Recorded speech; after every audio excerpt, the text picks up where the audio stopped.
Beyond the gates, spoilers tease that from the moment Bill Trent Ford storms out of the hospital room, his world and the life he built with Hayley crumbles in spectacular fashion. The memory of Hayley's trembling voice as she confessed her lost child still reverberates in his ears, twisting with suspicion and anger. Learned he was right or wrong, the seeds of doubt and betrayal have already taken root in his heart, and nothing he does now can uproot them.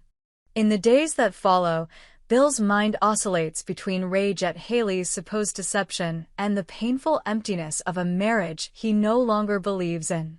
Hayley's tears, sincere or manufactured, cannot wash away the stain he has placed upon her honesty.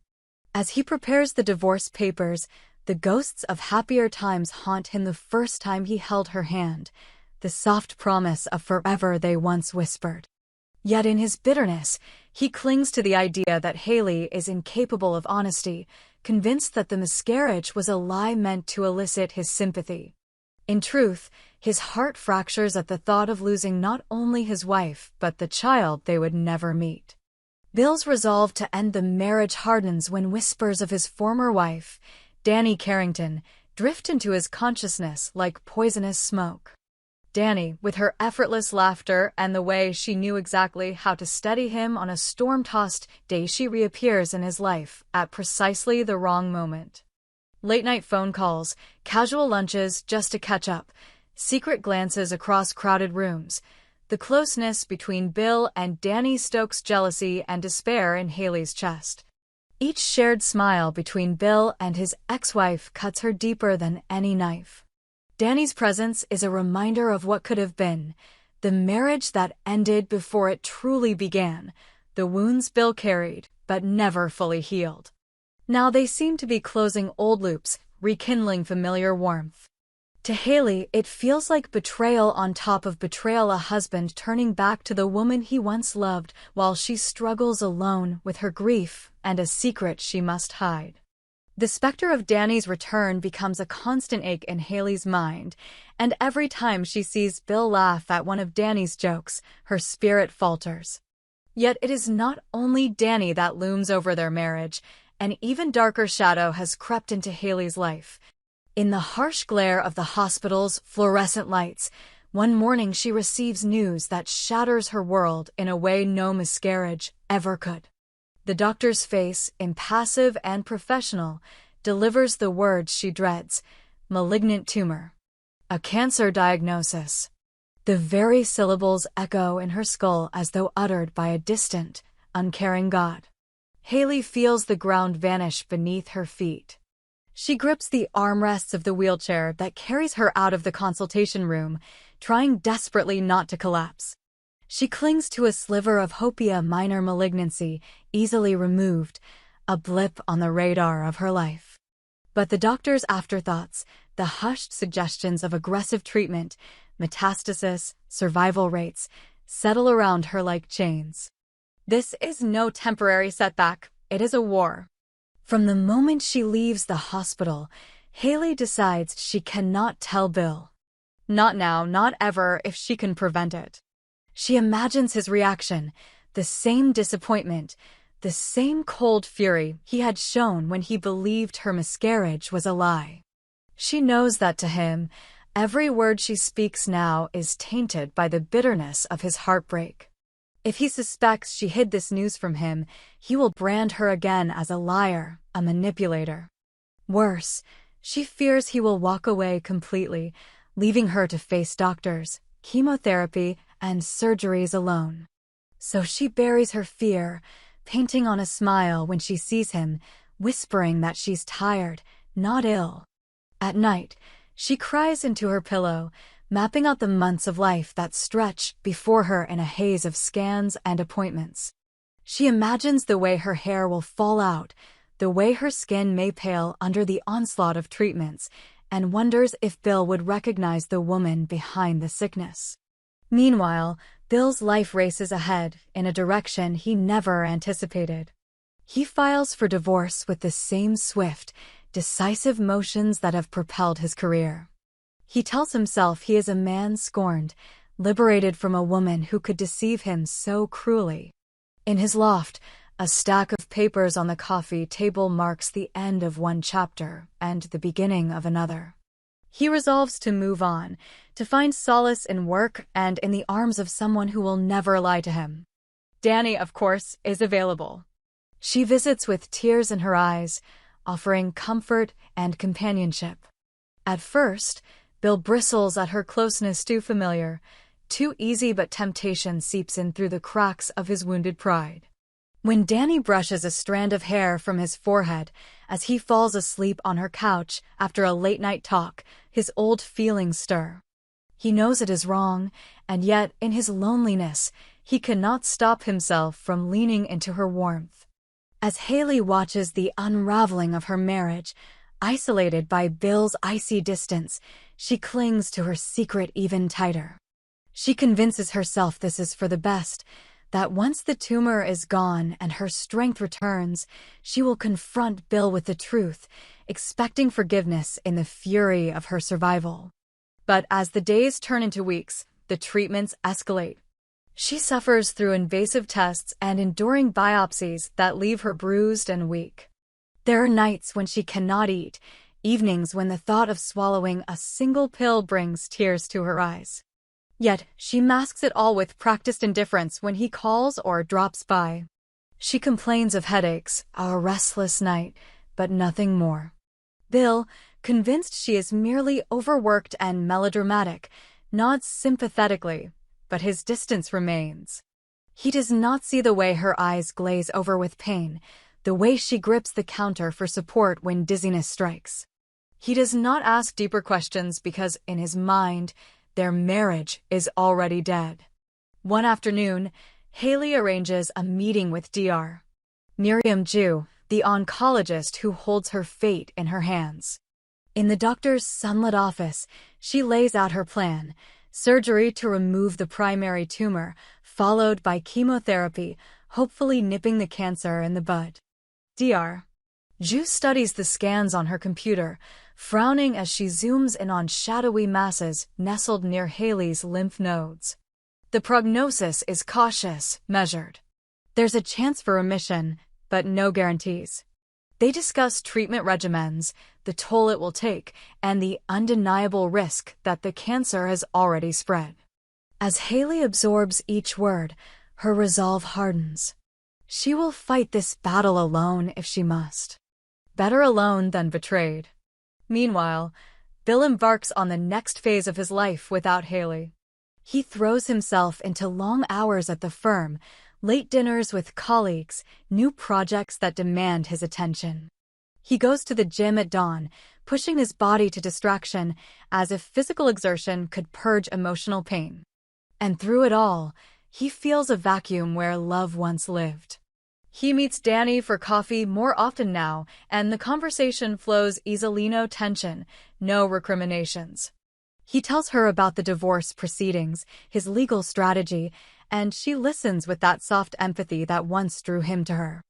The convenience of Dani's presence becomes a balm to his wounded ego. But even as he begins to drift toward a new normal, memories of Hayley haunt him. He recalls her laugh, bright and unguarded, the way she would tilt her head when she was curious, how she used to iron his shirts because she said it made them look crisp and ready for whatever challenges his workday would bring. He remembers their wedding vows, spoken with trembling excitement under a canopy of spring blossoms. He wonders just for a moment if he has been too quick to condemn her. Yet whenever he remembers the miscarriage, the sudden announcement, and her fearful tears, his doubt is smothered by certainty. She must have lied. Unbeknownst to him, Hayley's condition worsens. She begins treatment in secret, sneaking doses of medication into her morning coffee before Bill arrives for breakfast. Her energy dwindles, she sleeps more, her skin pales. Friends notice her absence from yoga class, her habitual Saturday brunches. Concerned calls go unanswered. But Hayley cannot risk explanation. She writes excuses on post-it notes, tucking them in Bill's jacket pocket when he's not looking. Feeling under the weather, love. Back soon. He smiles at the notes, but doesn't probe further. He's ready to sever their ties and move forward. One night, after a grueling session at the oncology center, Hayley collapses in her kitchen. A wave of nausea overtakes her, and she sinks to the floor, clutching her abdomen as pain radiates through her bones. She lies there for what feels like hours until finally mustering the strength to crawl to the phone. She wants to call Bill, to beg him to help, to tell him everything, but the fear stops her. Instead, she reaches Dr. Zhu's emergency line. When help arrives and paramedics take her away, Bill is the last person she wants to notify. Yet protocol demands he be informed. Through blurs of tears, Hayley gives the paramedic his name and number, hating herself for trapping him in her nightmare. When she wakes in the ER hours later, she sees Bill's face pale, drawn, relief flooding his features as he realizes she is alive. His eyes flicker with anger at the fear she caused, with concern for her condition, and, fleetingly, with guilt for driving her to this brink. But before he can ask questions, she turns her head away, willing him to leave. In the waiting room, Bill sits against the wall, hands clamped over his mouth. He has contemplated the finality of divorce, but now confronted with Hayley's fragility, he feels the grip of something deeper regret. Yet regret is a luxury he cannot afford. He tells himself that she put him here with her lies, her secret life of deceit. When the doctor emerges and informs him that Hayley's collapse was a treatment reaction, severe dehydration, and the expected toxicity from chemotherapy, Bill nods stiffly. Chemotherapy. The word cuts through him. He never knew she was ill. Never considered the possibility that her tiredness and headaches could be anything but melodrama. His heart twists as realization dawns. His wife has been battling for her life, alone. But before he can confront her, Hayley's eyes open, her voice barely a whisper. She tries to explain, to apologize, but the words die in her throat. Bill stands, backing away, his hands trembling. "You hid this," he says, voice tight. "You lied to me again." Hayley reaches for him, but he retreats. In that moment, her world fractures anew. The man she loves sees only betrayal, refusing to acknowledge the depth of her struggle. The divorce papers, unsigned but ready, lie in a drawer beside his apartment door. As he turns and walks out, Hayley curls into the crisp hospital sheets, tears sliding down her cheeks. She wonders if this pain, this solitude is the price of survival. And so ends the beginning of their story, a marriage undone by misunderstanding, a woman fighting for her life in silence, and a man who cannot forgive what he does not understand. The gates beyond which their future awaits stand ajar, beckoning both toward destinies they cannot yet glimpse. A shard of moonlight cuts through the hospital blinds as Hayley drifts in and out of consciousness, the steady beep of the monitor marking each tenuous breath she takes. Outside, the corridor is silent, save for the distant footsteps of nurses making their rounds. Bill stands by her bedside, rigid in his suit, one hand clutching the crumpled divorce papers he never quite summoned the courage to file, the other brushing a loose strand of hair from Hayley's pale forehead. In the hushed world between sleep and wakefulness, Hayley catches the warmth of his palm, and for an instant, hope flickers. But the space between them is thick with unasked questions, unspoken regrets. When Hayley finally opens her eyes, they brim with tears that reflect the sterile overhead lights. She tries to speak, but her voice is too frail. Bill leans closer, frowning. "You've been through so much," he whispers. "Why didn't you tell me?" His voice cracks, betraying both anger and sorrow. Hayley forces a nod, summoning enough strength to whisper, "I was afraid." This single phrase bridges an ocean of fear, guilt, and love that neither of them can deny. In the days that follow, Hayley's treatments continue under Dr. Zhu's vigilant care. Bill refuses to leave her side, his previous self-imposed exile shattered by the severity of her condition. He cancels meetings, delegates major decisions at the firm, and spends sleepless nights scouring medical journals, determined to understand every facet of her illness. The veneer of his corporate poise shatters in the quiet hours. He weeps beside her bed, holds her hand as she trembles through a round of chemotherapy, and does everything in his power to shield her from the brutal reality of her own body-turned-traitor. Meanwhile, Danny watches from a respectful distance. She sends messages of support, flowers on Hayley's nightstand, offer of meals, but never intrudes. The two women, once rivals for Bill's affection, find common ground in shared worry for him. Late one afternoon, Hayley's nurse steps out for a break and Hayley turns to Danny, who is perched nervously in the plastic visitor chair. "I'm sorry I couldn't keep it together," Hayley admits. Danny offers a gentle smile. "You've been fighting in silence. That takes courage." In that moment, the old tension between them softens. They talk quietly about Bill's fear, about the loneliness of illness, and, improbably, about what it means to love someone who might not survive. As Hayley's physical strength ebbs and flows, Bill confronts his own demons. He recalls the moment he signed those divorce papers, ink smeared, by shaking hands, and wonders how he could have been so blind. In a raw confession to his best friend, Mark, he admits that the idea of Hayley's deceit was nothing more than his own fear of vulnerability. Mark reminds him that Hayley fought for him long after he intended to walk away, that her silence was born not of malice, but of fear for his reaction. Bill absorbs these words with a painful humility, realizing that love is not about perfection, but about forgiveness and solidarity in the face of adversity. One evening, as winter's chill begins to grip the city, Bill orders a private room makeover, soft pillows in warm hues, framed photographs of happier time vacation snapshots, shared laughter at the beach, and a small vase of Hayley's favorite lilies. He drapes a cozy blanket over her legs and reads, aloud from a novel they once cherished. Hayley's eyes close, as if absorbing his voice like medicine, and for a while the world outside the hospital walls ceases to exist. When Hayley is finally well enough to leave the oncology ward, Bill orchestrates her discharge with unwavering attention. At home, they navigate the awkwardness of rebuilding trust.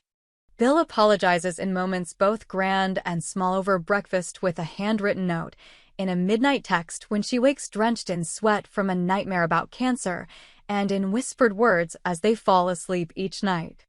Hayley, tentative at first, begins to share the raw details of her journey, the fear in the doctor's eyes, the nights she cried herself to sleep, the loneliness of enduring treatments in silence. Bill listens with the kind of attentiveness reserved for sacred truths, and bit by bit, the barrier between them dissolves. Danny, too, finds her place in this new reality. Bill invites her to visit on weekends, recognizing that their shared history cannot be erased, but can coexist with the fragile bonds he is reforging with Hayley. At first, Hayley balks at the idea. Memories of betrayal are not easily undone, but when she observes Danny bringing over a casserole for them both, her own resentment softens. She sees in Danny not a rival but a woman who once loved Bill as fiercely and who now cares for him in his time of need. The three share homemade lasagna one evening, laughter echoing through the living room as they exchange stories about Bill's worst cooking disasters. It is, for Hayley, a tentative step toward a family that defies traditional boundaries. Professionally, Bill faces challenges as well. His firm is on the brink of a major merger that demands his full attention, yet he refuses to neglect Hayley. He strikes a balance, mornings devoted to boardroom battles, afternoons at the hospital, and evenings at home where he reads poetry to her or simply holds her.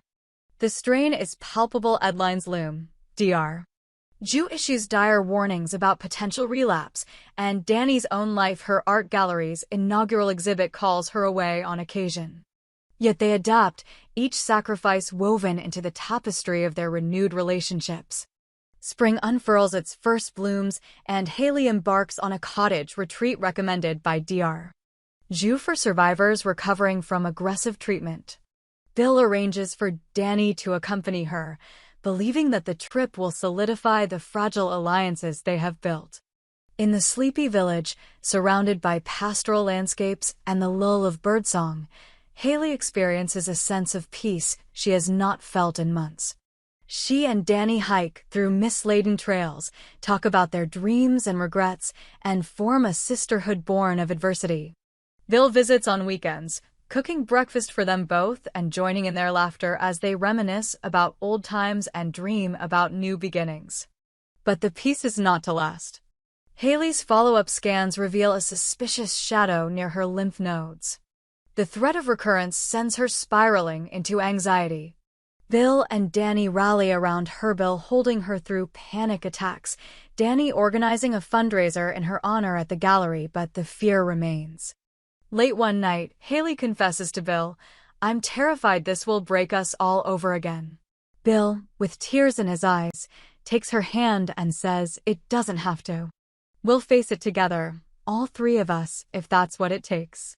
The words, heavy with promise, bind them in a pact of solidarity stronger than any legal document.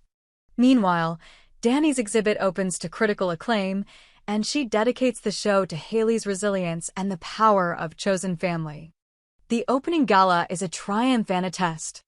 Bill watches Hayley circulate among guests, radiant in a soft blue dress, her cheekbones flushed with excitement.